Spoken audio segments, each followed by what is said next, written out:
Hello everyone, my name is Dr. Bhasha Mukherjee, and if you don't know me already, I'm a junior doctor and also former Miss England, and today I'm here to tell you about my skincare mistakes, skincare discoveries, and my current skincare routine. One of the things that I am very guilty of admitting is that I didn't wear any moisturizer up until I turned 21, and then I went ahead and tried all sorts of really random moisturizers over the counter. And I don't think it was up until just before I did Miss England. I don't think until that point I had no idea what even skincare was about. I didn't start using something like sunscreen until just before Miss England. I didn't start using anything like a serum or a moisturizer. Everything for me almost coincided with becoming Miss England. I almost found myself after that point. So as I said, some of my biggest mistakes was obviously not wearing moisturizer for a really large part of my life. Not wearing sunscreen, and also I made this really bad mistake. I still do have combination skin where I'd get spots around my chin and sometimes on my forehead and sometimes also around my nose. I've got quite porous skin, and my go-to method of dealing with that was simply washing my face with really harsh soaps. I remember using bar soap on my face, using those clay masks, which there's nothing wrong with them, but obviously when you're washing them off, they're quite exfoliating. They're really, really strong on your skin. And even using some abrasive cleansers that would clearly make my skin feel so raw and so irritated at the end of a wash. And what it would make my skin feel would be, my skin would feel so tight, and I associated that with it feeling clean. But actually what it was doing was it was stripping my skin. And now at this time I was doing a lot of modeling as well. So I was wearing a lot of makeup, heavy makeup. And then when I was taking it off, I would then get a breakout, and then I would then go ahead and use these really harsh cleansers. And it was just this perpetual cycle of my skin feeling too dry, sensitive when I was having makeup being used on it, and then washing it, over washing it. And yeah, it was just a complete mess, basically. And then after becoming Miss England, I got to try lots of different skincare products, one of which was retinol. This was the first time in my life I was trying retinol, vitamin A. Now, vitamin A is really, really good for your skin. It helps with cell turnover and collagen building and all the rest of it. Amazing. But at one point in time, I was using retinol after a break, and I went straight from not using any retinol and jumped straight onto quite a high percentage. I remember I was using 1% retinol at this time. And I was using it every day. That was a big mistake because it then broke down my skin barrier. If you don't know already, retinol can be, because it helps with cell regrowth and collagen building, one of the ways it does that is actually by stripping the top layer of skin. And it can then make your skin quite irritated sometimes, especially if you're using a high concentration. So that's what happened to my skin. I remember one morning after I'd used retinol, I just woke up and my whole face was just peeling. And I kid you not, at this time, my skin was so sensitive. It would feel like burning. It was on fire when I'd be using anything on my skin, and even washing my skin. Everything felt horrible. So then I had to try to go off the retinol and just keep off it for a period of time, and then reintroduce it into my routine, maybe at least once or twice a week. And now I probably only use retinol once or twice a week max, and a much lower concentration. Now, there's so many skincare products out there with so many different claims, and they do have really good actives, and they're great. But it's really difficult when you're a regular person to try and figure out what's going to be suiting your skin. And I know that there's like two schools of thoughts that, there are some people who like to look after their skin by maintaining their skin barrier and making sure that it's nourished, and you're basically just making sure it's plump with lots of hyaluronic acid, vitamin E and things like that. And they don't necessarily use any of the actives like acids, your PHAs, BHAs, AHAs, and they don't necessarily use that much of things like retinol, vitamin A either, because this other group of skincare is slightly different in terms of its focus is more on exfoliation, chemical exfoliation, and regeneration from within, so to speak. So there's two sort of main groups of skincare sort of routines that people follow, and some people mix it up. Now, I was one of those people that I loved what all of these things wanted to offer, and I wanted to try all of them. And clearly my skin was just having a bit of a, whoa, what are you doing? Why are you throwing so many things at us? And I was just changing up my routine every so often. Every few days I was changing it up, and that was just not the right way to go. Around COVID, there was a massive information overload about skincare, and I remember feeling like, yeah, I mean, this is what someone on internet, maybe they're a doctor, maybe a skin doctor, dermatologist, this is what they're telling us, it must be right, I'm going to follow this to the T. And that's what I was trying to just jam pack my routine with, this hundreds and different types of ingredients, which theoretically were supposed to work because of the science backing behind them. Now, there's a caveat to this, that an item can have all the right ingredients, but remember that there is so much is dependent on how these ingredients are put together, what else there is in there, the percentage of these ingredients. An item could have all the right ingredients on paper and still not work for your skin. It's not just a one size fits all. Just because an ingredient is supposed to do something doesn't mean it necessarily will. We're all individuals ultimately, and yes, even though theoretically a biological substance or a chemical substance is supposed to on paper do something, it doesn't necessarily mean that that's what the reaction you'll have on your skin. Ultimately what it boils down to is you trial it and see if it works. If it's working, right? And yeah, that's, I think, my sort of end conclusion on the whole skincare debate about the fact that there's a right and a wrong, very binary sort of attitude in the whole skincare industry about something being really bad, like people saying perfume's really bad, this is really bad, alcohol's really bad, blah, blah, blah, this is good, this is, you need to use sulfate-free shampoo, or blah, blah, blah. It's just so binary, and it's not like that in real life. I just don't do well with sulfate-free shampoo, and I've just come to admit it to myself and just be like, say to myself, that's okay. My hair, my hair type, and my preference, because ultimately we're individuals and we're individuals of habit. We like what we like, and that's it. Maybe I don't like my skin to feel like a snail at the end of my skincare routine, where I get it all over my pillowcase and then cause acne because all these ingredients are getting saturated in my pillowcase and all the rest of it. Maybe I don't want to just lather and lather and lather and lather. Maybe that's not my thing, and that's okay. And I want you guys to literally tell yourself this, that if something works, it works. Don't try and fix something that's already okay or working fine. And also take whatever is being told to you in the whole internet with a pinch of salt, because we're complex chemical beings and our bodies are far too complex for there to be a right or wrong answer about what is supposed to work on your skin. Okay, I recently got a job in A&E, and I'm currently leading a very oxidative stressful life. I've got shift patterns, poor sleep, I'm eating at weird times, I'm drinking not enough fluids probably during the day, my sleep's all over the place. It's a stressful job, I'm constantly around disease, and my body is basically full of oxidative stress, okay? Even though I do get my occasional breakouts, I'm not someone who's got super oily skin, and I'm not someone who's very acne prone. Yes, I do get my occasional breakout, and I do get my hormonal acne around these areas, but it's nothing like something that I can't ever say acne is a problem for me. I'm going to say this, I know this, that tonight I'm going to go home and I'm probably going to get a breakout, so I've just jinxed myself, I know that. Do I have hyperpigmentation? Yes.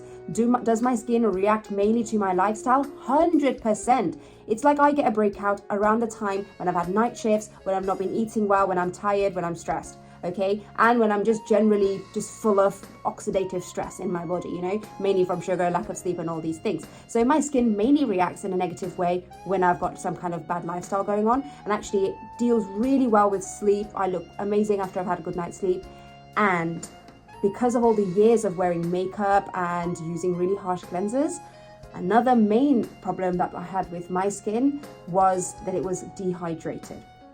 So I'd say those were the main concerns: hyperpigmentation, lifestyle, and dehydration to my skin. So I really decided to focus and hone in on those. Now, in between, I would get sent products which were more targeted for acne, which were more targeted towards, other skincare problems, and I was willing to try them, and I still am, to be honest. But I made the mistake of thinking that the products and the concerns they were targeting were my concerns when they were not my main skincare concerns, and actually focusing in on the issues that my skin has and only targeting those became eventually my sort of mantra with skincare, rather than just trialing random stuff and just thinking, oh yeah, well that sounds really good, this could be for me, maybe it'll make my skin even less acne prone or something like that. So yes, I made the really big mistake of trialing something acne exclusive products when really my skin was not suited for acne specific skincare, because I only got acne in response to my lifestyle, and it wasn't all the time, and it's not my main sort of skincare concern. Now I'm going to tell you guys about what my current skincare regime is. Now, one thing that changed for me was simplification and regularity. There's no good doing something just for a very short period of time and giving up on it early, and you're not even allowed your skin to sort of get used to that routine and actually show results. There are some ingredients in my skincare that work for me, and these are the skincare ingredients that I now stick to and I go back to. Now, what did I say? Dehydration. I love things with hyaluronic acid. And also, with dehydration, it's no good just using hyaluronic acid without knowing the science behind it and understanding how it works and why it works. Now, hyaluronic acid holds a massive amount of water, right? Now, if you use it by itself on dry skin, it's going to pull that water out of your own skin. So it's actually going to make your skin drier. You have to supplement hyaluronic acid with something that's got a high percentage of water, whether you're using some kind of like a facial mist or a water-based moisturizer. And then finally, it's also important to understand that yes, hyaluronic acid works amazingly, but the way our skin actually retains moisture is because it releases oil, and the oil locks the moisture in. As I said, when I was younger, I was using some really harsh cleansers which were clearly working against me, because they were stripping those oils back completely and breaking my skin barrier essentially. Now, I feel like I've finally come to a point where I've got a skincare routine that I use majority of the time as a basic layer, on top of which I sometimes add other components. Now, yes, I sometimes add my PHA and BHA cleansers, or maybe like a skin peel, an exfoliation peel basically, that I might use maybe once in 2 weeks. I can't call that a routine if I do it just very sporadically, you know, and especially in response to a very sort of momentary skincare concern like a breakout or something. So I'd probably use a exfoliation sort of thing on my face very occasionally. I'd probably use retinol or vitamin A derivatives and things maybe a couple of times, max 2 times a week, sometimes even just once a week, and that's only just to sort of just switch things up a little bit, you know. And of course, as I mentioned, sunscreen is really important in every day. Actually, what happened is I ran out of some of my cleanser in the middle. So then I had to kind of just work with what I had with me. And at this point, I had this particular item with me, which is the Illuminating Skin Cleanser from CAMEO. It's got 24 karat gold, natural actives, plant and marine extract, salicylic acid. I've sort of used it previously with a hot cloth cleanser. Now, I would say this is not a hot cloth cleanser necessarily, although you can use it as a hot cloth cleanser. I think what happens when you use it as a hot cloth cleanser, it's quite a water-based item. It's not as oily as if you were to use a hot cloth cleanser. You could rely on the hot cloth cleanser to pretty much take off all your makeup, because it's got more oil in it, so it will really sort of break your makeup down. I wasn't finding this very good with just taking makeup off necessarily, especially little bits of makeup that we stuck in there. And also I feel like I was using cloths which were too harsh on my skin, and I was using the cloth as a physical exfoliator, which was again perpetuating that problem. Instead, I started using this purely by just one night. I just couldn't be bothered to find a towel. I couldn't be bothered to find another cleanser. This was just out, and I was like, oh, I'll just use this as a normal cleanser. I just mix it with water and just, you know, lather with my face and just do that. And oh my God, that was the best thing I ever did. This is so good as just a cleanser with water. Personally, I found it so effective because it's not harsh at all. It's actually really light. It's got a lower percentage of salicylic acid. The salicylic acid is actually quite low on the ingredients list. And it's just this creamy consistency, which for my skin is just works amazing. Best thing I find about this particular cleanser is that because it's got vitamin C, it's got the salicylic acid, the wheat protein, and also because it's just this creamy consistency, it actually targets my skincare concerns really in a balanced way. The watery consistency and the creamy consistency of this ensures that I'm not stripping back the layers of my skin, the protective layer of my skin. It's not super abrasive on my skin. When I use it with water, it's actually really a gentle cleanser. And, you know, I'm using my fingers as a physical exfoliant anyway to just really get in there. And the cream does sort of break down the top layer of debris on the skin without it completely stripping everything down. The salicylic acid is low enough that it's targeting my, my breakouts without it completely like jumping in there and trying to sort of elbow it down, which I think sometimes acne products can do. So I'm currently using just this item to clean my skin. And on days when I'm noticing I'm getting a bit of a breakout, I've just been using very occasionally some chemical exfoliants just to sort of give my skin a little zhuzh really. But as I said, my main concern was the oxidative stress, and that's why the vitamin C component in this particular item is really good. And the gold, it's got colloidal gold, which is a really strong antioxidant as well. And especially for people who've got a lot of oxidative stress build up in their skin and they're getting breakouts and various concerns because of that, this is something that's really good for that. And that's why I'm really liking using that item. And the second thing, as I mentioned, you need to hydrate your skin. And my skin, one of my other skincare concerns was the dehydration that I was experiencing in my skin. And I really wanted to tackle that by doing the whole layering of skincare products. Now, as I said, when I use this, I'm not stripping everything back. So it's really quite a light cleanse that I've got going on. I go in there on top with the SCR Gold Illuminating Skin Toner. Now, I personally find that this is just a spray. I just think that it's really good because you can just spray it directly on your face rather than sort of putting it on your hand and applying it, or putting it on a cotton pad and applying it. I just literally spritz it all over my face, which again, it's a new thing that I figured out. I used to always put skincare on dry skin, and now I try and do it at least when it's moist. I've just got this ick of sort of having wet face whilst putting skincare on. So if I've just washed my face, I will dry my face with a towel, but I'll leave it slightly damp-ish, and then I'll just go in with this, put this water on. Now, this has also got colloidal gold and also marine extracts and vitamin C as well. So again, antioxidant. We'll go in there with this. And now what I'll follow this up with is this special way that Andrea taught me to use this trio. And that's the SCR Gold Intensive Serum, the Creme Delight Moisturizer, and finally the SCR Gold Vitamin C Plus Booster Serum. So what I tend to do is I literally take a spritz of this. So 1 pump of this, 1 pump of this, 1 pump of this, mix it all together. I just usually do it on the back of my hand right here, and literally I just mix it together and I just go in there all over my face. I target mainly my cheeks and then my forehead, and a very little amount on my sort of T-zone area because I don't want to laden that with products because that usually makes me break out. And then I always remember to do my neck as well. Now, I'll tell you why this method really works for me. Now, all these items have vitamin C and also colloidal gold, so very heavy in your antioxidants. And for someone like me who has a lot of oxidative stress in their life, this is absolutely a works miracle.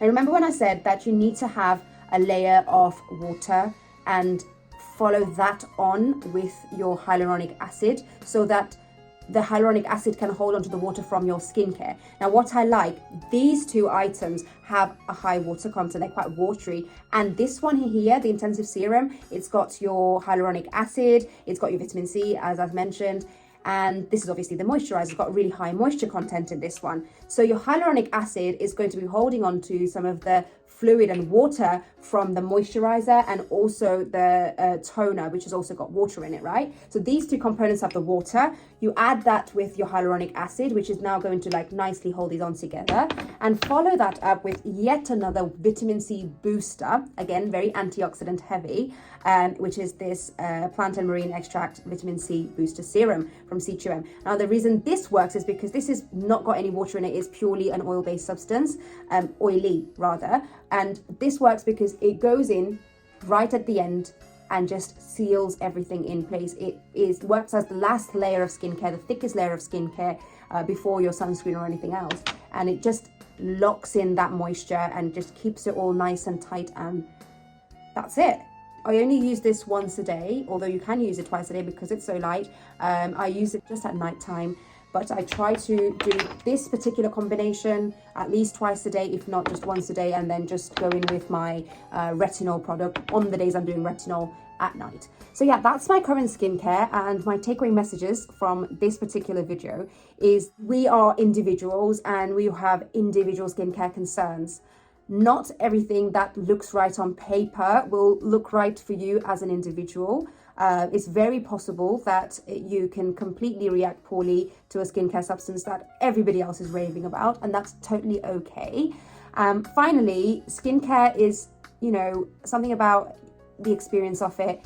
If it works, it works. If you find something is working for you, even if somebody else is demonizing something about a particular ingredient that you might have noticed in the ingredients, and you think, oh, I don't know about that, don't let that completely close up keep your mind open.